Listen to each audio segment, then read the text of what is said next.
Okay, so this episode, right out the gate, was awesome. A few minor nitpicks here and there, but it was nothing really that bothered me at all, really.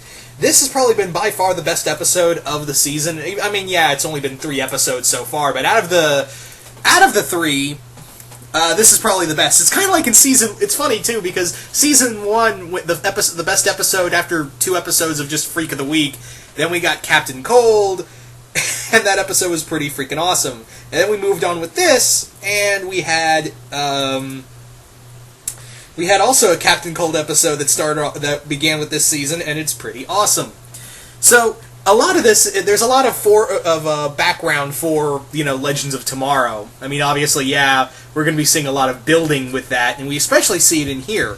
So this episode is all about family, and how a family defines us and what it makes us. So we more or less find out that I want to talk about Iris first, real quick. Iris, you didn't bother me. You haven't bothered me in the past 3 episodes. You're not annoying. Oh my god, they finally figured out how to write you.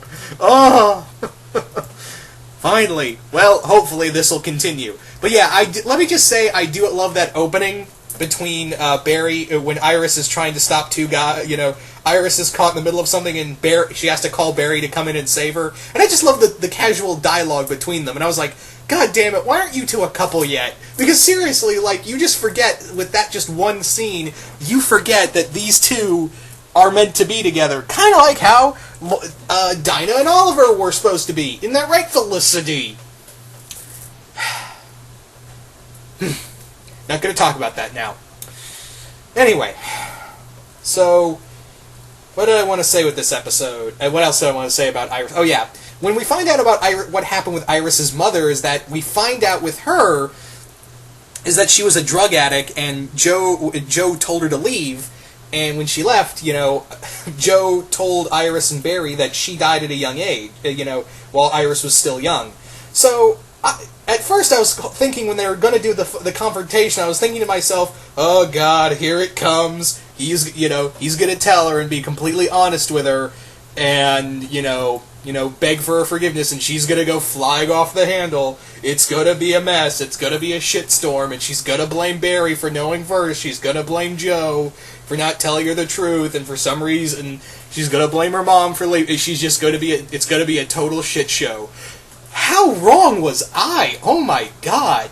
There's this wonderful moment where, and also, seriously, Joe continues to be one of the best characters of this show, if not probably of the DCCW universe, where he tells her, and he's breaking down, and he gives her I can understand this reason. I really can. Of telling her of how good her mother, this perfect image of her mother. He didn't want her to be her entire image of her mother that she had in her head at a young age, of some drug addict who, more or less apparently killed her a few times over, while she was in one of her pill popping phases. So I can understand that he, thought it would be better off if she was dead rather than some drug addict. I can almost picture that, rather than come out with the full truth of it. And he is breaking down, he is clearly look, that was a horrible mistake now. I completely get that what I said was wrong, but I just couldn't find the right words to tell you, and, I was so worried about the backlash of it. And then I was like, okay, here we go, Irish shit show, here we go. Nope, didn't happen. She's like, it's okay, I understand. And it's a very mature moment. I was like, oh my god, this is amazing. I was completely expecting something else, not this. So, yeah, Iris and Joe moments were probably some of the best parts of this episode. Getting on with Michael Ironside as Leonard Snart, Captain Cold's father. He was really good. He plays a cold-hearted bastard, pun intended, he basically, plays... the dude put a bomb in his own daughter's head, and there are just some horrible things he says to his son, to Leonard, and he's like, yeah, I always have a plan B, but your sister turned out to be a disappointment too. Yeah, so there's some just really brutal moments that you really see why Leonard Snart became the way he was in this episode. And again, Michael Ironside's good at playing a good guy, a bad guy, and he really brings out the bad guy in here. Man. And I was kind of like, wow, I'm really hoping you die in this episode, because I don't feel like you can do much with just, more with Leonard Snart, after this story arc. So I'm kind of thinking, Michael Ironside, I've seen him on TV several times, and maybe he might be in the episodes recurring, but I wouldn't be surprised if they killed him off. They kill him off. And it's a great moment for I love the moments between Barry and Leonard, especially at the end where they're talking, and Barry's like, look, I know your secret. You would do anything to protect your sister. And that's very close to like what it was in the comics, where Leonard would drop everything with the Rogues, with his mission. If he heard his sister was sick or injured, and whatever he heard, Leonard, come help me, he would drop anything for his sister. That's how strong their bond is. It's very much like a Dipper and Mabel thing, except they're a little more older and mature, and they kill people. Well, try to kill people. Anyway. So, I do love those moments, and it is kind of putting in some background for Leonard to be in Legends of Tomorrow, of Barry telling him, you can be a hero, I can sense the good in you. And I was like, it's almost becoming a Darth Vader and Luke Skywalker moment, really. So, those moments were good. This episode very much touches on family. And, yeah, we've seen the family theme done multiple times in Arrow. Most of the times it made me go, God damn it. This is Don't get me wrong, there are some good moments in Arrow and several other TV shows. I'm just using Arrow as the basis here. And they've done this before in Flash, too, but I feel like this has been, like, I'm talking about in DCCW in general, where they brought up the whole family thing, and it just turns into one giant mess of everyone just mad at everybody for whatever reason. In here, it clearly has some great definition in here, and it has some great parallels between Leonard and Iris. And I really like that, even though they have no character between them. I was kind of hoping for a little more with Barry, how Barry turned out in here in this episode as well. Although they kind of already touched on the whole what Barry could have been without, had everything happened as it did with his father in the previous season, I believe. But in here, yeah, you clearly see, how one father sacrificed everything to protect his daughter, while you see the other father clearly just destroy the lives of his two children. And it's a great parallel of two characters that don't meet at all in this episode. So I think I just think it's a brilliant move. What else did I want to talk about with this episode? Trying to think here. Oh yeah, I was kind of hoping throughout the entire episode, and I almost would have put this as a, oh god, why didn't they talk about this, was the moment in the final part of episode 2, where we see Dr. Stein collapse on the ground in, a seizure. In here, and I was thinking through the whole episode, are we just not going to touch on that? At all? Or are we just, okay, we're not going to touch on it. Then boom, it has some meaning, and it looks like what we're going to see for more Legend of Tomorrow building in the next episode with Firestorm.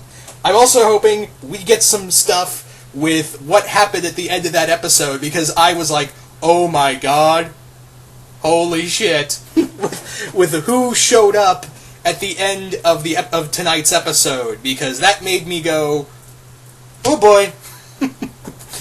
Yeah. I'm also, let me just talk about the little nitpicks I had real quick. I don't care. It's not that I don't care about Cisco and the Batman Catwoman relationship, or should I say, not Batman Catwoman relationship. Not that it's exactly like Batman and Catwoman. I'm using it like good guy, bad guy relationship kind of thing. If anything, it's more like the abysmal Cyborg Jinx relationship in Teen Titans Go, if you want to compare it to hero-villain relationship. But this has actually made me go, oh, a few points. Because you don't know if Lisa's telling the truth or not. You really don't. She's just that kind of manipulative. But I do like her interaction with Cisco in here, and it's kind of adorable, really. I just don't buy it, there's a part of me that doesn't buy it, but at the same time I think it's adorable. I know, yes, it's confusing. Another thing, I'm still not sold on Patty, because I just don't care about this character. She's done nothing to make me care about her yet, although I do get where she's coming from with the whole, why she wants to join the task force. But other than that, I'm just like, you're just a character I do not have any reason to care about yet. And I doubt I'm going to care about for, like, ever. Or until you give me a reason to. Rather than make her Felicity 2.0. But, yeah. Also, I totally forgot Linda Park was still in this show. Because she showed up. She showed up in this episode. I was like, oh my god, there's that terrible representation of Linda Park in here. Yeah, and I'm kind of thinking maybe she'll be dating Wally, because we are getting Wally in here, and we all know, Linda is Wally's girl. So, do that. Do that right. So, what else? Oh yeah, I'm still not sold on Caitlin and Jay's relationship, because as one guy said, I guess we totally erased Jay's wife from Earth 2. Yeah, for those who remember, Jay did have a wife who was a lab assistant to him. They married, and yeah, I guess that's not happening because we need a new stupid love interest. Yeah, Joanne. Yeah, Jay's wife Joanne, who was kind of like, his best and most consistent example of like what a hero relationship is, because Joanne Garrick was always like, look, I need you, but the world needs you more. And now we've completely thrown that out for Caitlin because, it's not like Caitlin has a love interest that's somewhere that we all thought was dead once, but could be somewhere else. Oh, wait. Anyway, like I said, tiny nitpicks. This episode was really good. This episode was just really awesome. I loved it. Just tiny nitpicks aside, it's a near perfect episode.